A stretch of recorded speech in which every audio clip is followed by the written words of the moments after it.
اپنا 56 یوم تاسیس کوئٹہ میں منایا، اور میں بلوچستان کے عوام کا شکر گزار ہوں جنہوں نے اتنا بڑا تعداد میں پاکستان پیپلز پارٹی کی یوم تاسیس میں شرکت کر کے یہ پیغام دے دیا ہے کہ بلوچستان کے عوام پاکستان پیپلز پارٹی کے ساتھ ہے، اور انشاءاللہ تعالی پاکستان پیپلز پارٹی کا یہ پورے کوشش ہوگا کہ ہم بلوچستان کے عوام کی خدمت کریں۔ میں بلوچستان کو جانتا ہوں، اس لیے کہ بلوچستان کے عوام جس دکھ میں ہے، میں خود اس دکھ سے گزر چکا ہوں۔ مجھے یاد ہے اگست 8 2016 کا واقعہ ثانیہ، اور میں آج ایک بار پھر بلوچستان ہائی کورٹ کے وکلاء کے جو شہید ہیں ان کو سرخ سلام پیش کرتا ہوں۔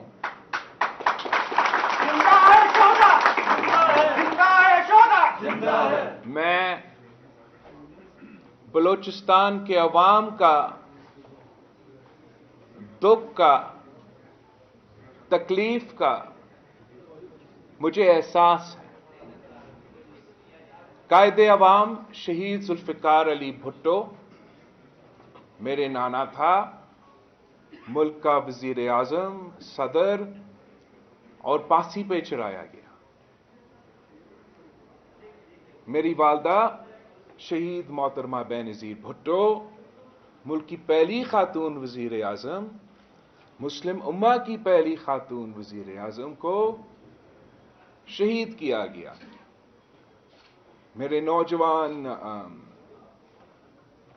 چاچا شہید شاہ نواز بھٹو کو زہر پلایا گیا، شہید کیا گیا۔ میرے ماموں میر مرتضی بھٹو کو اپنے گھر کے باہر شہید کیا گیا، اور الزام شہید محترمہ بے نظیر بھٹو اور شہید محترمہ بے نظیر بھٹو کے خاندان پہ لگا کر kill a Bhutto to get a Bhutto کی کنسپریسی کے تحت شہید محترمہ بے نظیر بھٹو کی حکومت کا خاتمہ کی ایک سازش کا حصہ تھا۔ تو جب میں آج بھی 2023 میں یہ دیکھتا ہوں کہ آج بھی بلوچستان کے جو ماں ہیں وہ اپنے بچے کے شہید ہونے پہ، ٹارگٹ کلنگ ہونے پہ، لاپتہ ہونے پہ دکھی ہے، تو میں ان کا دکھ جانتا ہوں۔ اب اس کا ہم نے کرنا کیا؟ کیا یہ ہمارا قسمت میں لکھا ہے؟ یہ پاکستان کے عوام کے لیے، اور پاکستان خاص طور پہ بلوچستان کے عوام کے لیے، کہ ہمارا خون سستا ہے؟ کیا یہ 70 سال سے جو نظام چلتا آ رہا ہے، کیا اس نے اس ملک کی شہریوں کو، اس وطن، اس دھرتی کے رہنے والے کو انصاف آج تک دلوایا ہے؟ فیبروری 8 پہ الیکشنز ہونے جا رہے ہیں۔ ہمیں بتایا جا رہا ہے کہ جو 3 دفعہ وزیر اعظم بنا، وہ 4تھا بار وزیر اعظم بن کے پاکستان کو ان مشکلات سے نکالیں گے۔ دوسری طرف ہمیں بتایا جا رہا ہے کہ ایک دوسرا شخص جو خود چند سال پہلے وزیر اعظم رہ چکا ہے اور اپنے دور میں جس نے کہا تھا کہ جو ہزارہ میں اپنے جو احتجاج کر رہے تھے وہ بلیک میلرز تھے، جس نے وزیر اعظم ہوتے ہوئے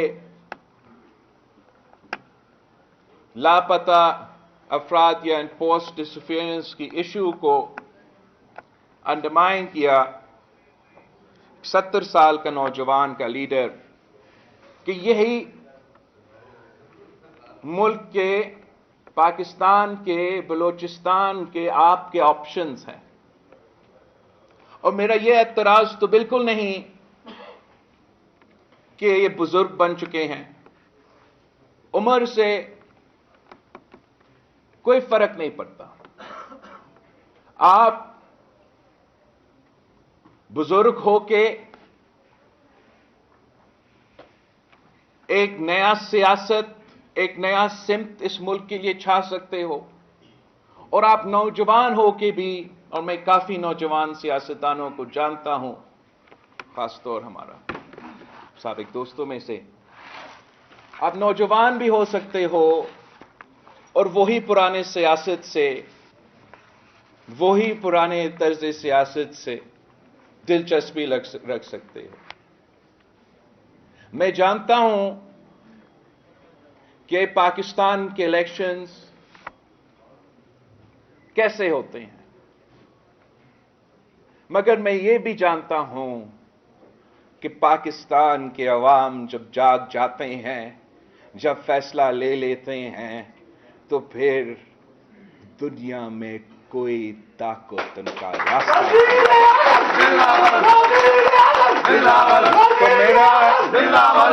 تو میرا درخواست ہے پاکستان کے شہریوں سے، پاکستان کے نوجوانوں سے، اور خاص طور پہ بلوچستان کے عوام سے، کچھ لوگ سمجھتے ہیں کہ انہوں نے آپ کا فیصلہ، آپ کے لیے انہوں نے وہ فیصلہ لے لیا ہے۔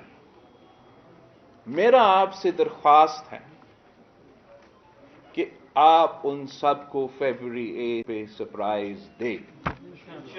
آپ اپنا ووٹ کا اختیار استعمال کریں، بڑا تعداد میں نکلے،